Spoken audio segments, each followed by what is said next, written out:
ठीक है ना, जो अलग अलग एंगल पर आपको मिलती है। जैसे एल्बो अलग अलग एंगल पर आप इसे रख सकते हैं, तो वैसे एल्बो आती है, ज्यादातर एल्बो 90 डिग्री पर आती है, लेकिन स्पेशल केस पर अगर आप लेते जाओगे तो आपको अलग अलग एंगल पर भी मिलेगी। ठीक है, उससे जाकर एल्बो कहोगे तो कह देगा 90 एंगल में चाहिए तो उठा कर दे देगा। तो एल्बो कैसी होती है, वो कंड्यूट की होती है, जो इस टाइप की होती है। ठीक है, और यहाँ पर टर्मिनल, यहाँ पर कसने के लिए बनाया जाता है, तो इसको यहाँ पर कसने के लिए दोनों साइड बनाया जाता है। ठीक, अक्सर एल्बो का यूज कहाँ करेंगे, जहां आप दीवार में वायर उड़ेगा वहां क्या यूज करेंगे, एल्बो यूज करेंगे। और जहां सर्किट दीवार को क्रॉस करेगी वहां एल्बो यूज करेंगे। वहां दो एल्बो को लाकर ऐसे दीवार के यहाँ ऐसे लगा दिया। ठीक है, दीवार वाला मैटर हो गया, दो एल्बो अगर ऐसे लगा देंगे।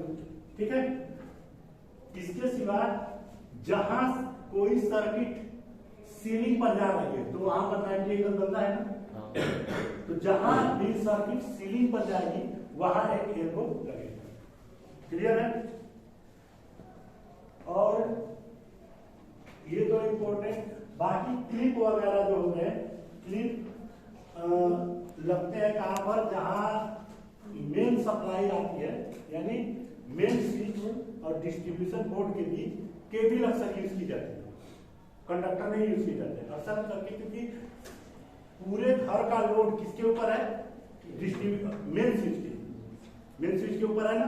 तो मेन स्विच से निकलकर जाने वाला जो वायर रहता है कहाँ, डिस्ट्रीब्यूशन बोर्ड तक, वो अक्सर हम केबल यूज करते हैं। अब केबल है तो उसे ऐसे तो छोड़ेंगे नहीं, तो उसको फिक्स करने के लिए क्या यूज किया जाता है, क्लिप। ठीक है, और जो कंड्यूट लगाई जाती है वो फ्लेक्सिबल लगाई जाती है, सॉलिड कंड्यूट। अभी तक हम आपको किस कंड्यूट के बारे में बताए थे, सॉलिड कंड्यूट के बारे में, लेकिन वहां पर कौन सी कंड्यूट यूज की जाती है, फ्लेक्सिबल। फ्लेक्सिबल इसलिए यूज की जाती है कि मेन स्विच को ऑन ऑफ करते समय वाइब्रेशन होता है, आएगा समझ में। मेन स्विच को ऑन ऑफ करते समय सर्किट क्या करती है, अरे जो उसके टर्मिनल्स होते हैं मेन स्विच के, वो वाइब्रेट करते हैं, स्पार्किंग होती है, वाइब्रेशन होता है।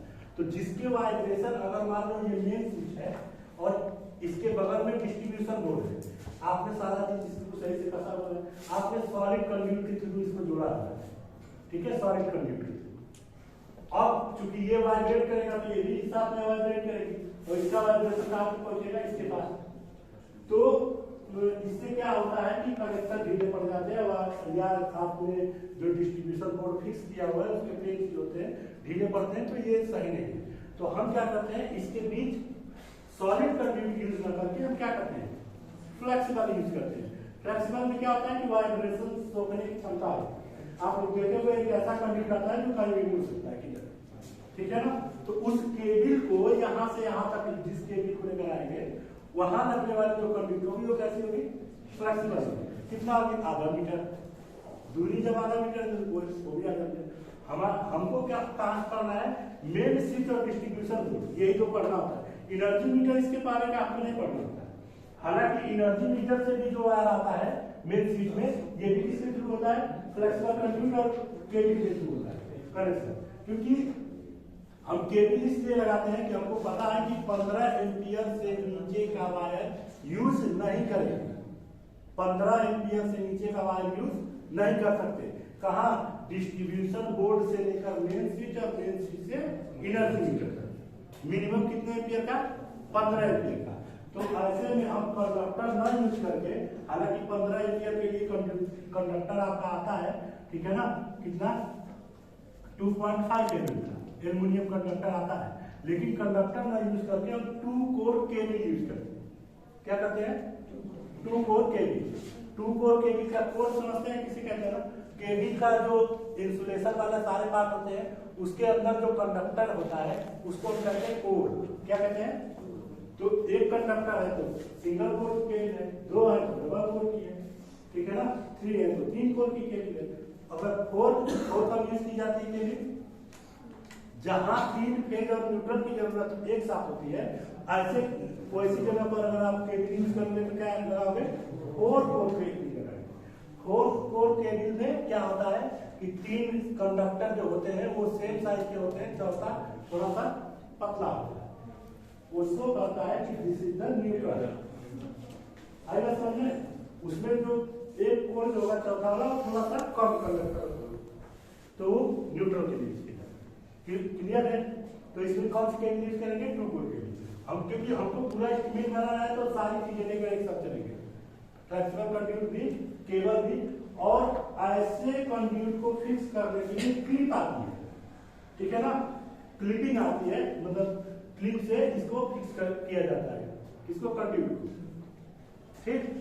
अब ये आपके इसकी तरह जैसे अगर कंड्यूट यूज करोगे आप तो कंड्यूट को भी फिक्स करने के लिए ज्यादातर यूज किया जाता है, नहीं तो अंडर सरफेस कर देते हैं।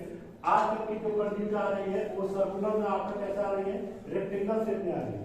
तो रेक्टेंगल शेप की कंड्यूटों को फिक्स करने के लिए क्या करते हैं कि जैसे रेक्टेंगल शेप का मतलब ये हो गया कि एक इस टाइप की होती है, देखो एक कंड्यूट ऐसे होती है इस तरीके से, इसी के ऊपर कैपिंग पहनाए जाते हैं। तो जो ऐसे कंड्यूट होती है इस तरीके की, तो हम उसको दीवार में एक पेज लगा कर कस दिए, हो गया, ठीक है। तो इसके लिए बैटर्न का भी यूज किया जाता है। बैटर्न का मतलब कि क्या हुआ, दीवार हल्की सी तोड़कर उसमें लकड़ी की एक टुकड़ी बैठा दी जाए, उसी के ऊपर पेज कसा जाता है ताकि दीवार में कैसे पता चला नहीं सही से फिक्स हुआ।